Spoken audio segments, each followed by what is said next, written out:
maman, bonjour, bonsoir, biscanio Songozali.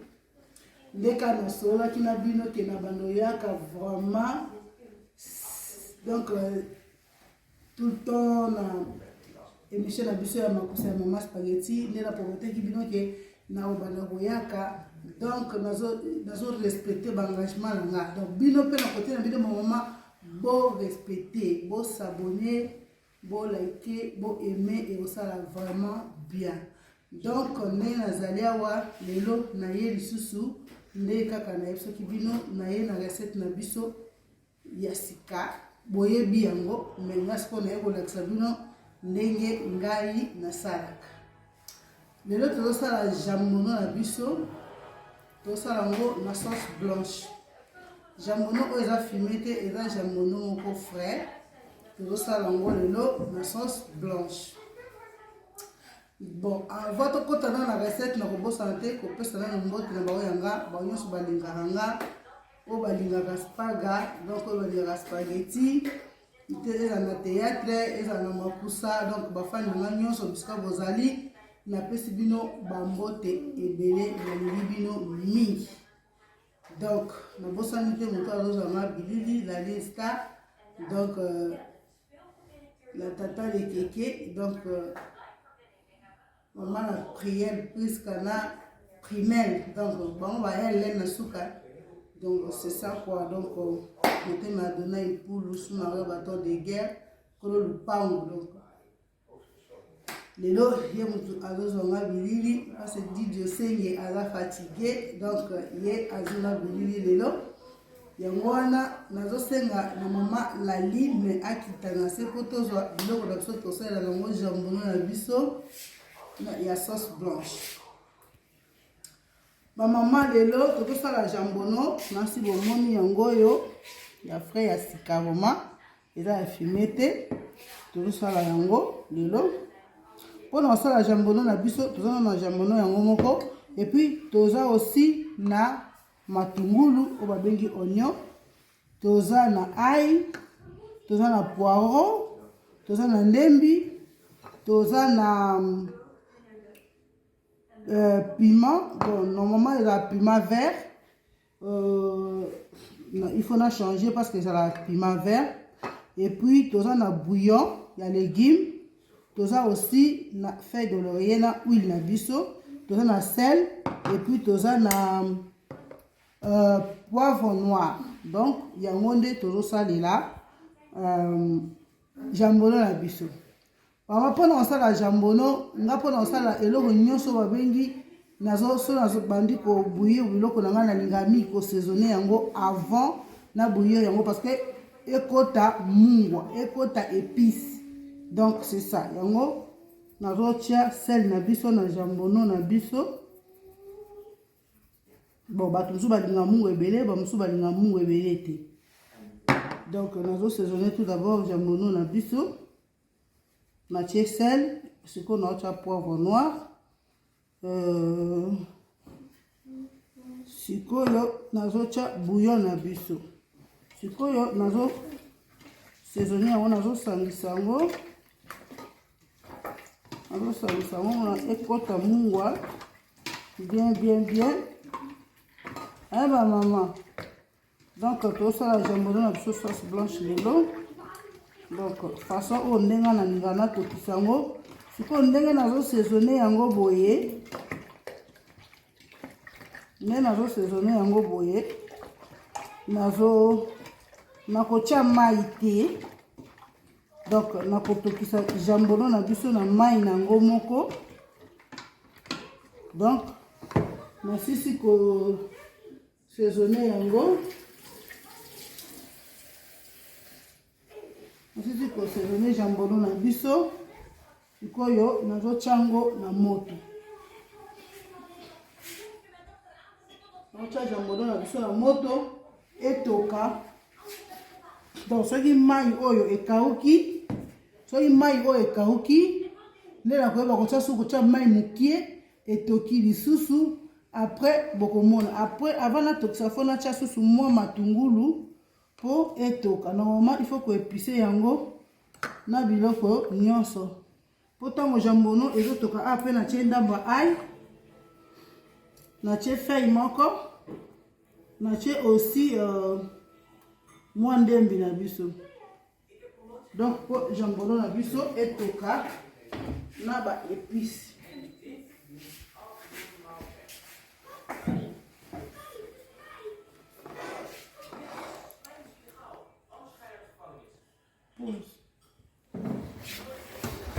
alors ba maman bomoni ndenge jambono na biso etoki na bakisaki mai mokie mai yango mpe ekauki sikoyo nazotia ba épice na biso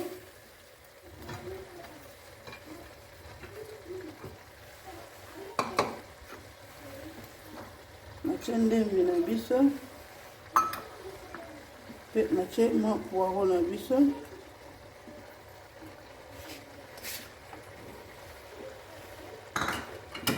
natie piment vert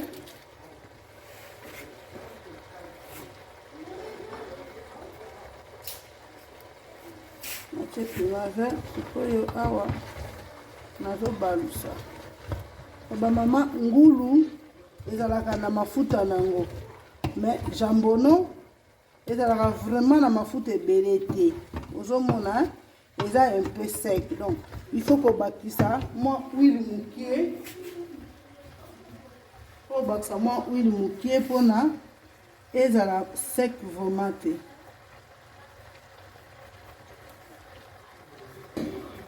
bon sikoyo nazobalusa jambono na biso comme si nazokalinga yango nzela moko na baépice osola baépice ekota bien na jambono na biso ndenge naosala yango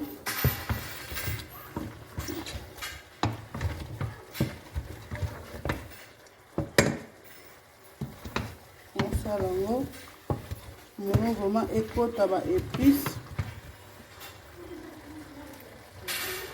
bakisi matungulu mpona mwa matungulu na biso elimwe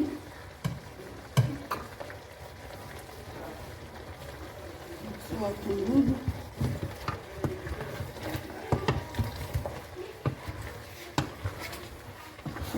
jambono na biso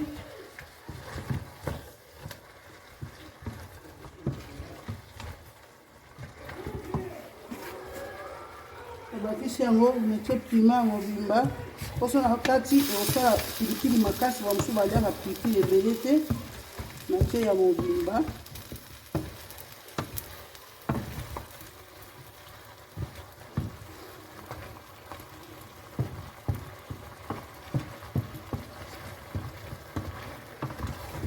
mama sauce blanche ezalaka kitoko kolia yango na kwanga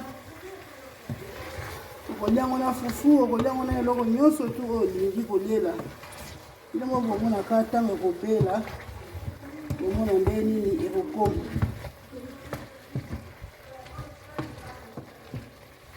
etoka mwa moke na kobakisa ngo mwa mai lokola na okalinga deja épice na jambono épice ezobela deja ntango tokotia mai moke kaka mai ebele te parce que ngulu azalaka vraiment makasi te lokola ngombe so ozotia bamai ebele omona okoma bedebede donc soki otie mai moke atoki abeli apesi gu na ye awa sikoyo tozobimisa gu ya jambono tozosangisa ye na épice esika moko bazosangana bazosangana na kati ya nzungu bazosala complicité kuna na kati ya nzungu donc bango oyo baosangana baomona deja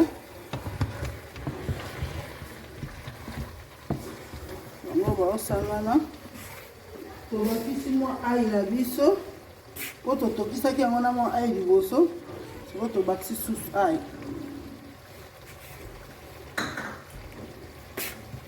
bango yeyo baosangana bomona bango te bamama bamama mama bapapa bapapa ya bino yango oyo jambono ya sauce blanche yango oyo bamama yango oyo esi mpo lingo yango na mapa kaka yo Si vous voulez, on va la pomme de terre. Kaka, yo, et vous voyez ce qu'il y a colia. Vous voyez, on a recette, na biso ba maman. J'aime bien la biso ya ngo, yo, et ça y bino ngo, et quand on a kaki bino ba maman, et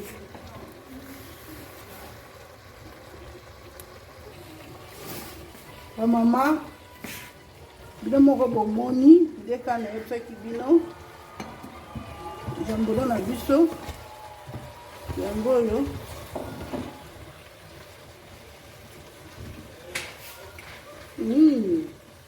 Lekker jambono, lekker.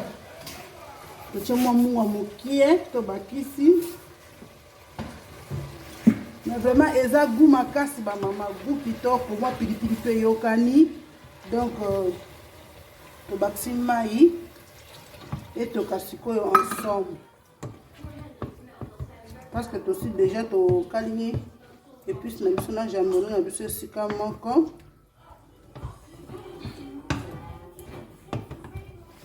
Na ba kama mani quel souci que o ko tout na soupe wana.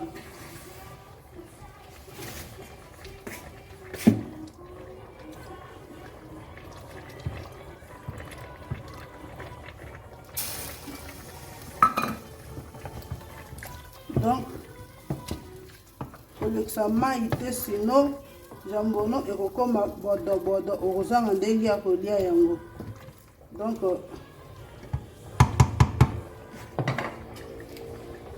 to tchel susu moi bouillon na biso na mai etoka pona esala moi bien ba maman. C'est ça. Donc to tike la ngoka pendant quelques minutes. Attends, bah 10 minutes ya kotoka. Après, tu quittes si jambono na biso, to lié. Attends 10 à 15 minutes. Et les canter parce que ngulu déjà besoin déjà ya olemba donc le bandit déjà olemba so na chema ebele mon lembe comme bodo. Donc sikoyo etika la bo ezotoka après to kitisa ngo to lié jambono na biso. Donc ba maman va bouger te kala mingi te na la sabon ndenge jambono na biso ko comme na sala. Merci ok. Comment tu lances la pause?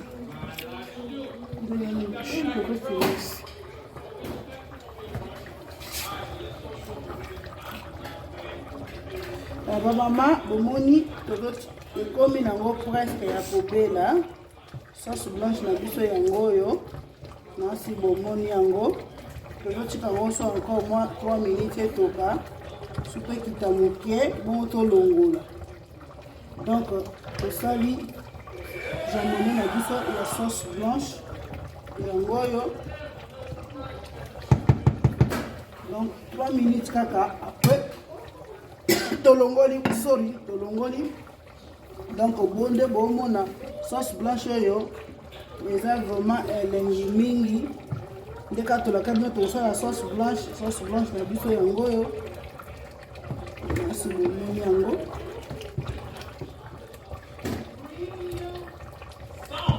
Trois minutes là ba maman peut te donner.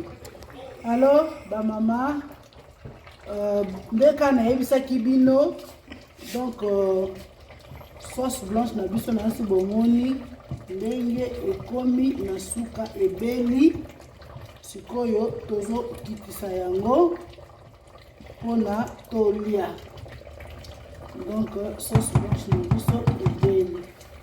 Merci beaucoup. Kana epsa kibino bomoni jambono na biso yango ebeli. Donc ndeka na sai bino to sali sauce blanche na biso to tie tomate te ezaka na ba épices bomoni ndenge ebeli. En tout cas jambono ezaka vraiment kitoko yo poza kuna na ndaku.